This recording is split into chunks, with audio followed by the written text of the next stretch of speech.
গতকাল রাতে চেলসি বনাম আয়াক্সের চ্যাম্পিয়ন্স লিগের ম্যাচের ৪৫তম মিনিটে চেলসি ক্যাপ্টেন এনজো ফার্নান্দেজ একটা পেনাল্টি জিতলেন। পরে তিনি নিজেই সেটা দুর্দান্তভাবে ফিনিশ করলেন। এরপরে চেলসি ফার্স্ট হাফের এক্সট্রা টাইমের একদম শেষের দিকে আরেকটা পেনাল্টি পায়, যেটা এনজো ফার্নান্দেজ চাইলে খুব ইজিলি নিতে পারতেন। তিনি টিমের লিডার ছিলেন, নামের পাশে আরেকটা গোল এনজো ফার্নান্দেজ চাইলে যোগ করতে পারতেন, কিন্তু এনজো ফার্নান্দেজ এইখানে একটা উদারতার পরিচয় দিয়েছেন। এনজো ফার্নান্দেজ সেই পেনাল্টিটা গিফট করেন ক্লাবের ইয়াং ব্রাজিলিয়ান তারকা এস্তেবাও উইলিয়ানকে। এস্তেবাও উইলিয়ানের এইটাই চেলসিতে প্রথম সিজন। এস্তেবাও উইলিয়ানের বয়স হচ্ছে মাত্র 18 বছর। এই বয়সে এই সিজনে আসলে চেলসিতে যা করতেছে ভাই পুরাই অবিশ্বাস্য।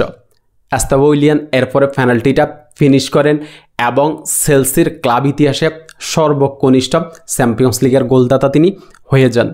এনজো ফার্নান্দেজের এই ব্যাপারটা ভাই আমার কাছে খুবই ভালো লাগছে। এনজো ফার্নান্দেজ যেটা করছেন সেটা হচ্ছে একজন বড় ভাইয়ের কাজ।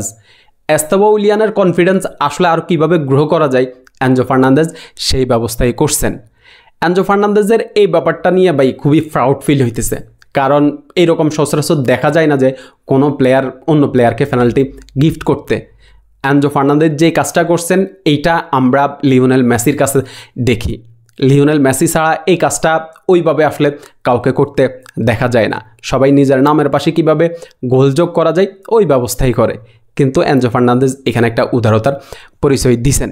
শুভকামনা এনজো ফার্নান্দেজের জন্যে।